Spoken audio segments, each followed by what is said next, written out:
All right. Good morning, everybody. Welcome to QuantBox Live. Let's uncover the best fundamental investment opportunities across the markets. My name is Wayne McDonald, not only the founder of QuantBox, but also a Harvard-educated economist. So I love doing this kind of work. If you're watching this on YouTube, the video you're watching is hours and hours and hours old. Guess what? It's 6:30 in the morning on Wall Street time, and this is when we do our QuantBox Live.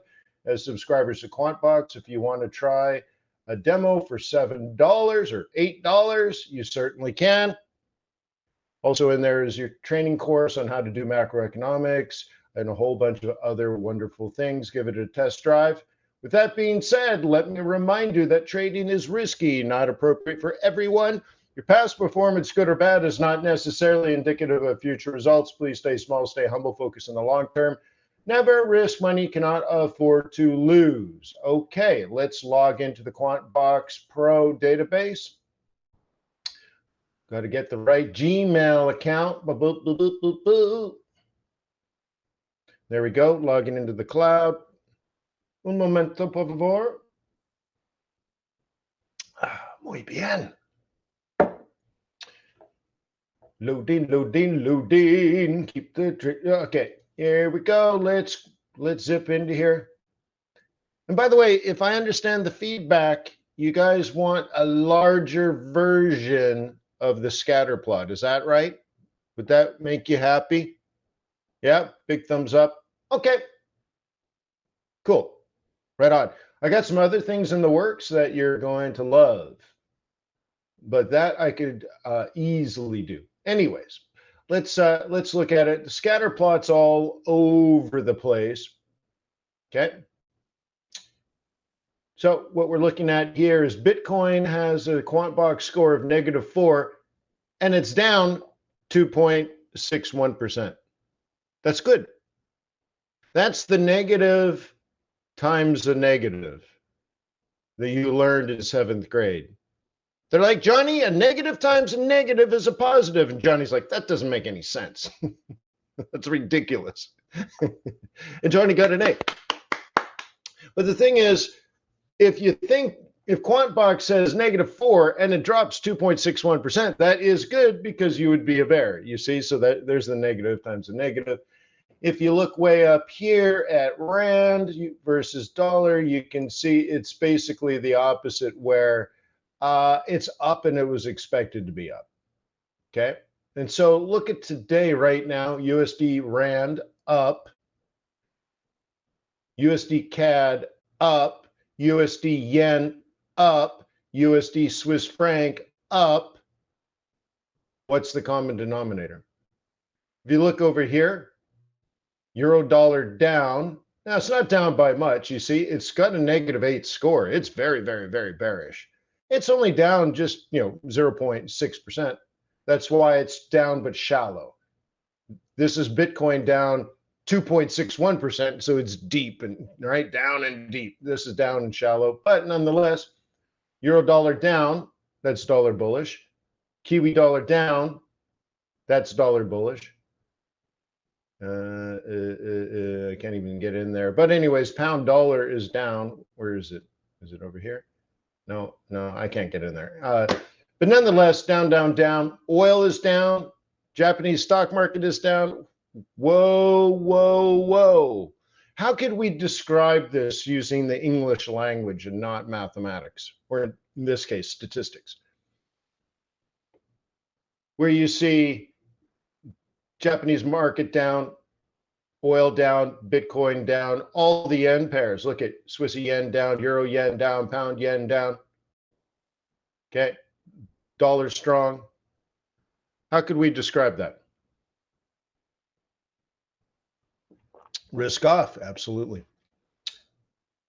So one would assume under those situations, a down day on the 31st of May.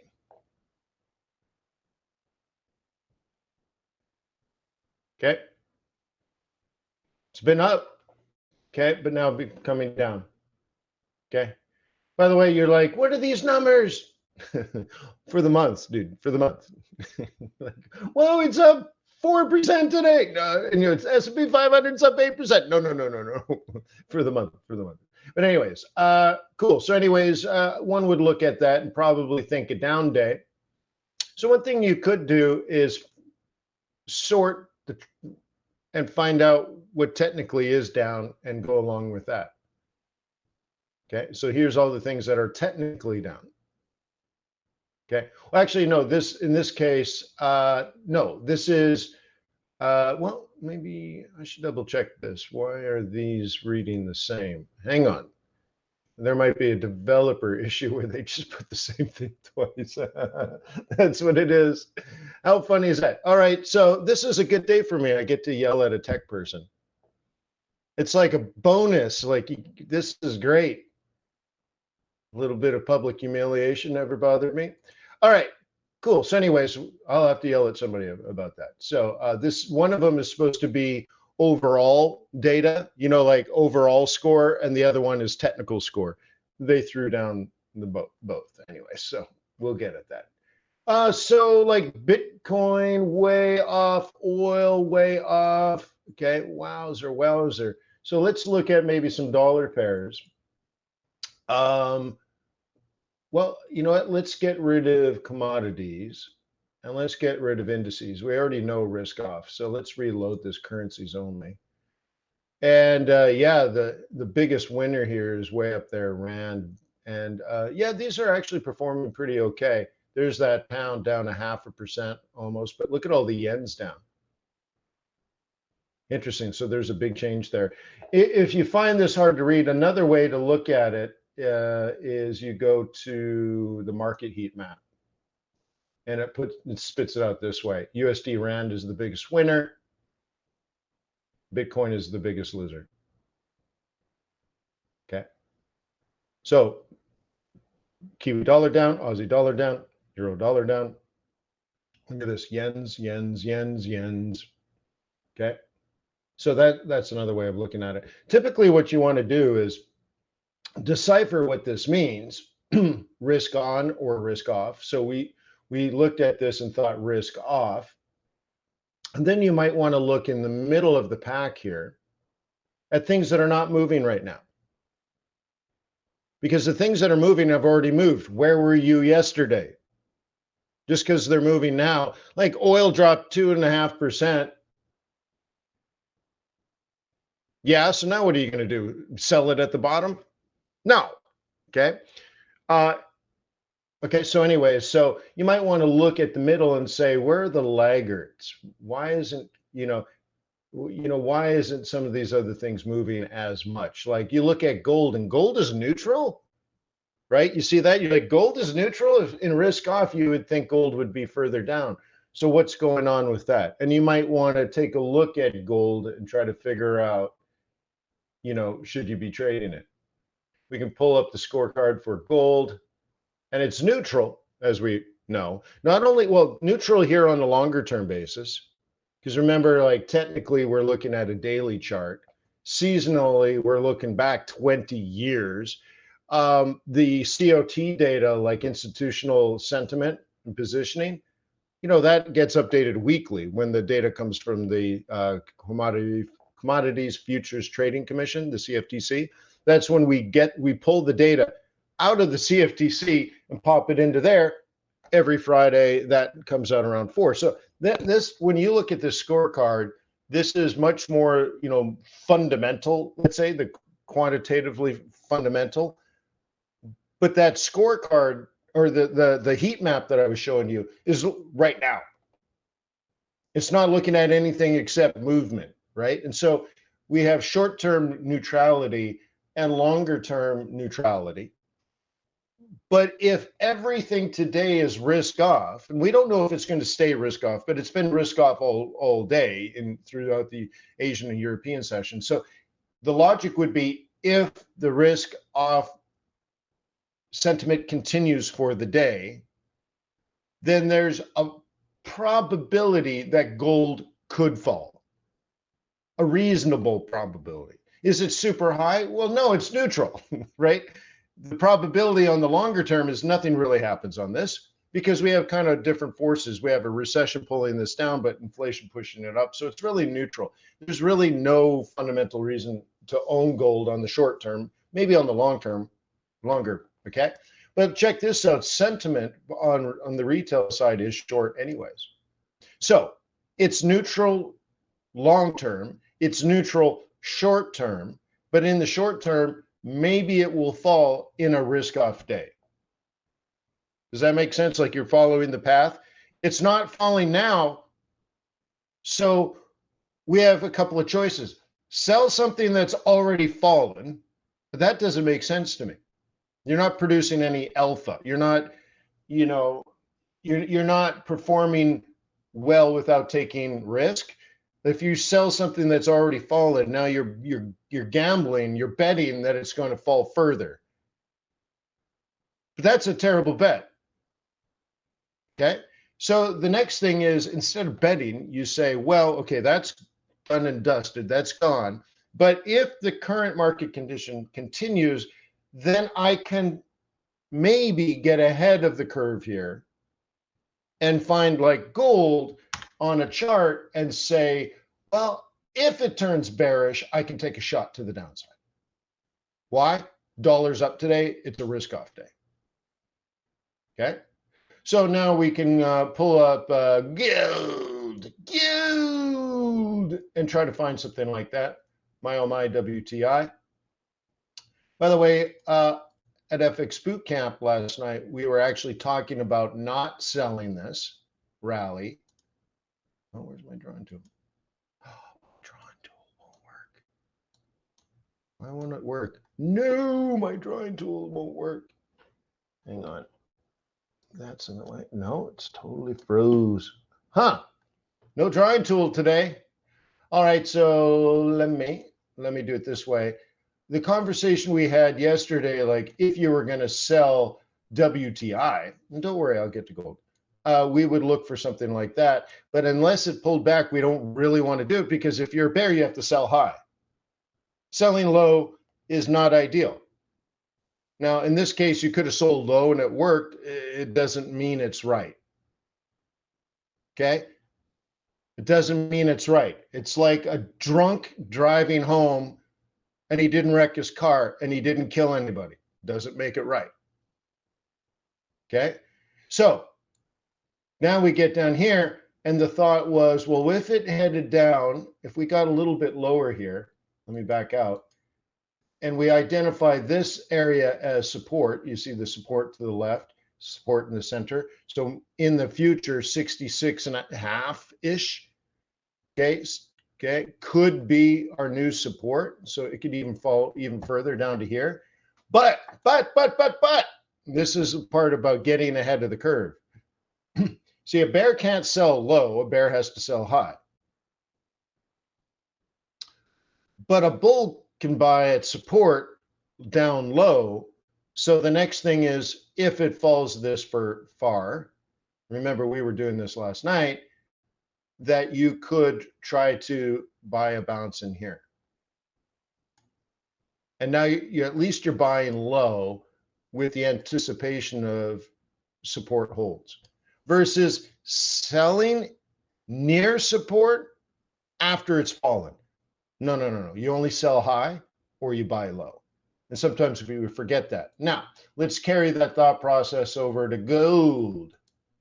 Okay, so we're thinking, okay, what if gold falls today if risk off continues in the market? Well, where are we in this move? We are at a 4-hour 55, which is going to be pretty close to the daily 21. Let's look at the daily now. I really have to zoom in because of all these pivot points. Yeah, daily's a little higher.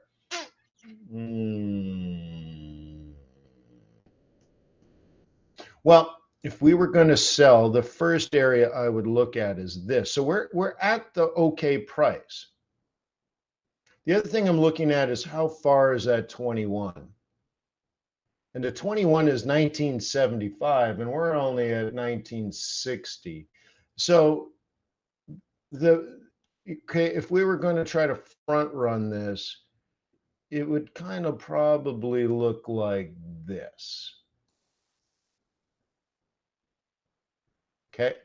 And I think this would be the plan on the short run. Oh, is it June, by the way? No, today's May 31st. Yeah, so the May 31st target is down here, around 1918. So you could keep that on the books as a short-term target, let's say. The real scenario here on the daily chart is we're way out of position. So if it falls, it might fall quickly and then down into that target. I don't want to predict that yet.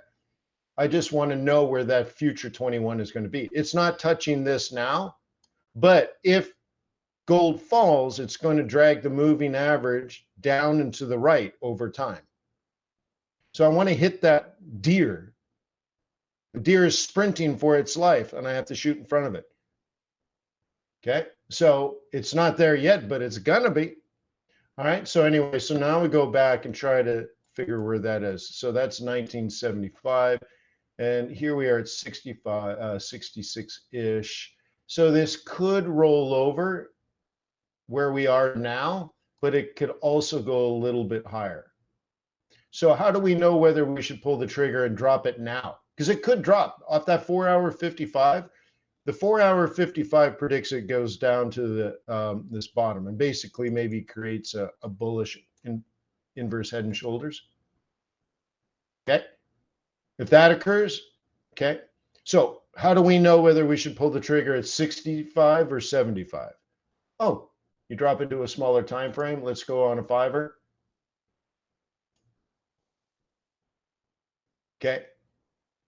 And well, you could have already given it a shot, one of these moves to the downside. The big thing being the 2155 cross. On this 5-minute chart, it's only a 5-minute chart. Remember, strategically, you're done. You want to sell it. You're trying to sell it around the daily 21 or the 4-hour 55. Okay, done. Strategy's done. We also know fundamentally this asset is neutral, but if the rest of the market stays bearish, this is going to get dragged down. Great. Then, so we have our first price at 65, the other one at 75. Okay, so you can see in here, it started reacting to our price, lower low, lower high. Now we have the 2155 cross. So now on this chart, it is bearish. So you engage. Now it doesn't look pretty. Why is it so volatile? It's neutral. It's not trending down yet. So you don't even have to be on that. You could just say, well, when this, well, if this turns bullish, then I engage, or sorry, if this turns bearish, trending bearish, if it starts trending bearish on a 5-minute, then you decide that's when you're going to engage because you're the boss. Now, how do you know? Now that we're on a 5-minute, you're like, well, Wayne, what do you mean I don't have to trade the 2155? Well, the 2155 only gives you permission. On a 5-minute chart, the 5-minute market is bearish. Now, that's not much of a market, but when do you really start engaging? Well, you have to think about price action now. If you're a bear, what you want to see is a lower low, lower high, lower low, lower high, lower low. Okay, we call that a trend. Now you can use oscillators for this. You can use Fibonacci for this. You can just eyeball it. One of the things that I love doing is when you have a low and then a new lower low, I drag this across and try to predict where the new lower high is going to be. We call that price action. It's all the same, only the names will change. Every day, right? Yeah, it's a Bon Jovi song. No, I'm not going to go there. You're welcome. Okay, so do we have that yet? No, not really. It's behaving like it's trapped in a range, right? Well, that's because it's neutral. So if we bust to the downside out of this range, so let's play it like this. Let's say it has a big move, maybe at the open. Okay, then you can have it come back up and then drop it like it's hot. You're like, Wayne, that is so much. I know. But you have your choice. You can sell it high here or sell it high here. Okay. Or you just go in scalpy mode. You're just a skippy scalpy mode and you sell anything high. Okay. You still would want to mark this chart. Okay. You want to take this low and these lows. Okay. And it ends up being very, very similar. Now, this would be more of a day trade, but your longer term plan, not just for the next couple of hours, but maybe the next day or two, might look something like that. Let it break out, let it pull back, drop it like it's hot. Because as a bear, you only have two choices. As a reminder, you can only sell at the top, which is resistance, right? Well, no matter how you define it, you can only sell at resistance, right? Right? This is where everyone shakes their head. Yes, you can only sell at resistance. So there's a top or there's a lower high. There is no other resistance. If you see another resistance, you're complicating things. You're complicated. Whoa, whoa, whoa. Can you imagine if somebody said that? Yeah, it's not me, it's you. You're complicated. Okay. So anywho, that's maybe we'll see if that works today.